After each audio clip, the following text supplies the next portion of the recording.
Indisputably one of the most popular hot hatches on the Aussie market, and with good reason. The Volkswagen Golf R delivers great performance out of the box, but mated with some basic mods, they are a surefire rocket. We caught up with the team at Underground Performance, who are fine-tuning their own 2018 example.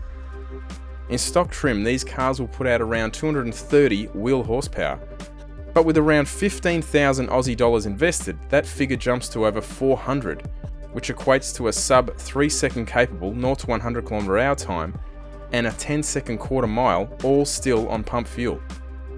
The message here is really about the modification process, and having experienced the Underground Performance package firsthand, the car is still super responsive, but yet has great top-end performance to match.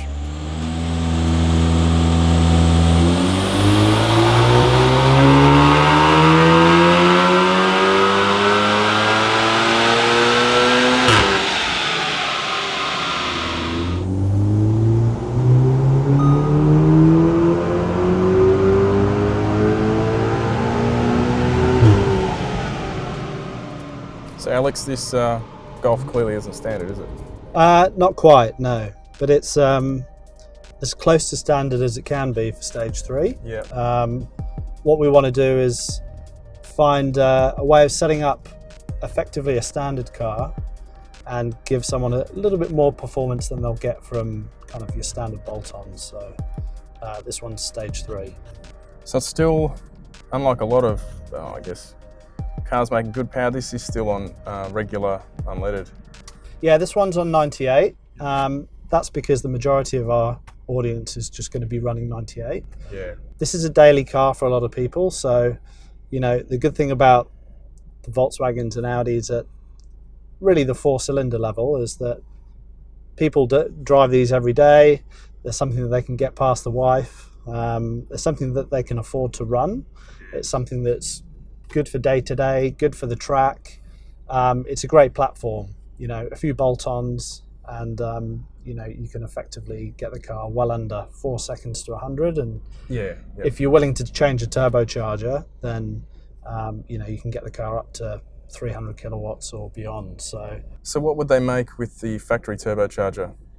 You'll probably see them max out about 240, 250 kilowatts at the wheels.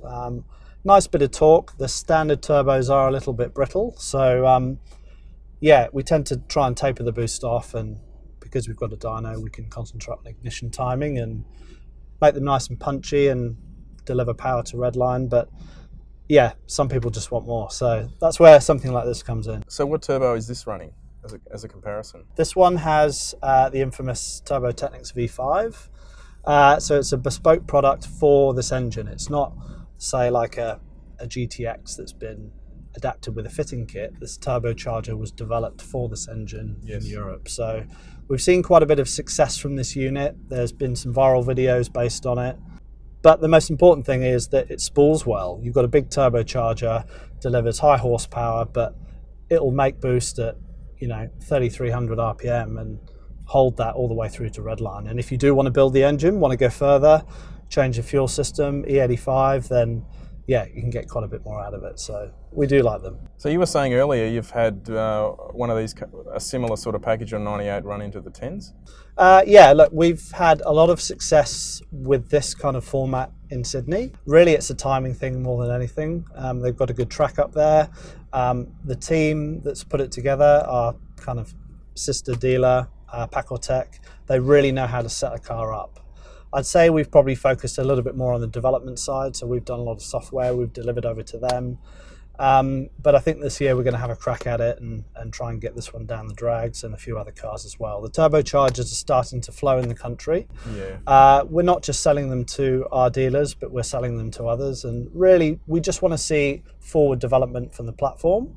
And I think a lot of people are starting to do that and having a lot of fun with them as well. So yeah, I think 10 is the limit on the standard engine and gearbox, but there's plenty of people willing now, out of warranty, to, you know, crack the blocks open and stick some rods in. But realistically, a 10-second car is good for 98% of people out there, really. Well, it's, as most people will tell you, it's not a linear scale of improvement. If No. you want to get into nines, you don't just add a bit more horsepower. You're effectively almost doubling it, I guess. You've got to be looking at 700 horsepower if you want to get deep into nines, and most people aren't going to go there. We're real about that.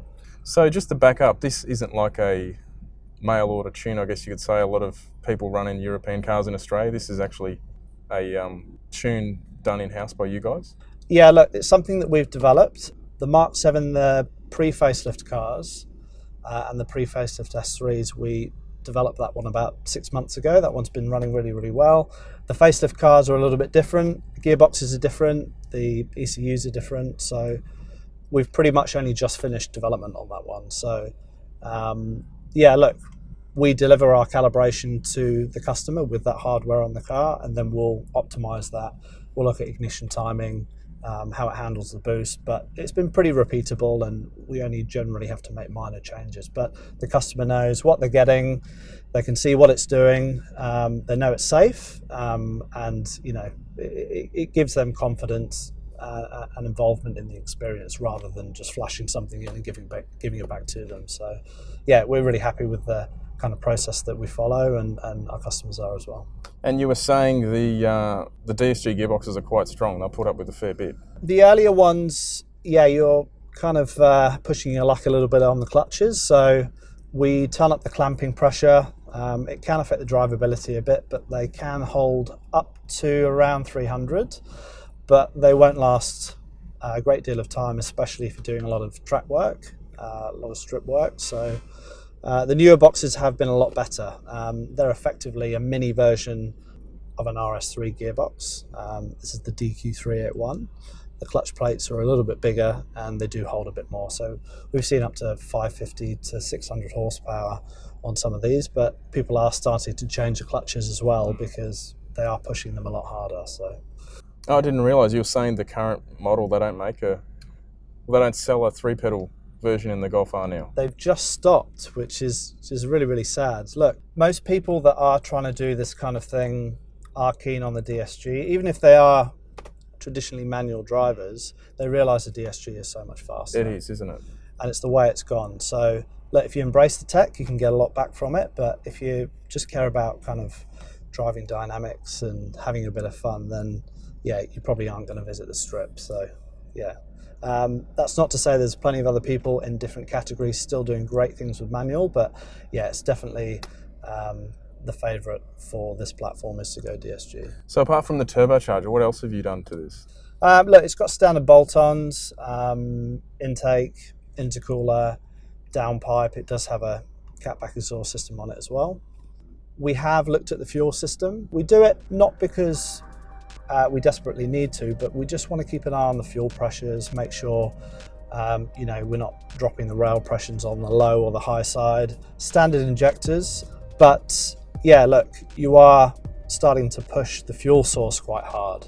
Aussie fuel in 98 format does the job, but it's not perfect. You do see varying qualities, and especially when the heat kicks in, yeah, you do start to pull a little bit of timing. So look, anyone that's kind of pushing up to that level, we would recommend looking at a water meth system or anything that's going to cool the charge down and spike the octane. And E85 is being developed at the moment as well. So we've got a car here with a full flex fuel system, and yeah, sky's the limit really. But yeah, other things come into play, like changing your oil more regularly and keeping on top of maintenance, especially when you're using a non-factory selected fuel source. So yeah, it's really as far as the customer wants to go, but we'll always advise them, to take as much care as possible. We don't want to be rebuilding engines because people have broken them.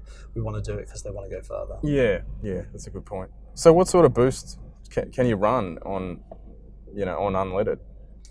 Look, we cap it around 2 bar. Yeah. It's definitely the torque that pushes these engines, especially if you've got something that's really responsive and coming in really, really early. Yeah, any more than that, and again, you're starting to trade your luck. In the UK, they're happy to push a little bit harder on boost. Temperatures are a little bit fairer, and the fuel, I think, is a little bit better as well. But yeah, keeping it at 2 bar just means that people aren't going to drive down the road after we've done a stage 3 job for them and blow the engine. If they want to go a little bit harder, then it's going to be the water meth. It's going to be looking at the setup, and it's going to be lots of logging to make sure the car is happy and safe doing it. So this doesn't have a water meth kit on it? Not just yet. Again, we wanted to finish development first before we started kind of varying what a standard setup will be. But when we add it, it's just going to clean things up. We don't like to lean on meth systems.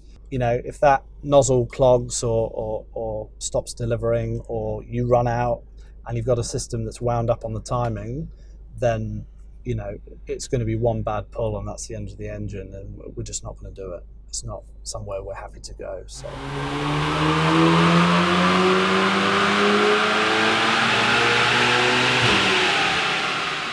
here's the 2 runs that we just did. First thing I'm checking is the boost nice and consistent. So a development file, but we can see it's coming on really nicely. By 3,500 RPM, we've hit our first kind of target boost pivot. And the reason we do that and taper that in is so that we can save the rods. We don't want to go full boost straight away. So that's come in really nicely. There's a little bit of a mark there that we'll probably have a look at. But it comes up to around, you can see it says 3 bar here, but that's actually plus atmospheric. So it's about 2 bar of full boost. Holds that pretty nicely, tapers a little bit in the top end, and holds that all the way to redline. The other thing I'm showing on here is correction. So we're only really seeing about 1 to 2 degrees of correction across the whole rev range. This is good. This means that, you know, the air temperature's not causing too much of an issue, the fuel source is okay, and the timing's not too advanced. So that's 2 runs, really consistent. And then looking at our power here, even on this development file, we're hitting around 550 newtons at the wheels and around 301 and 302 kilowatts. So in the old money, that's about 400 horsepower?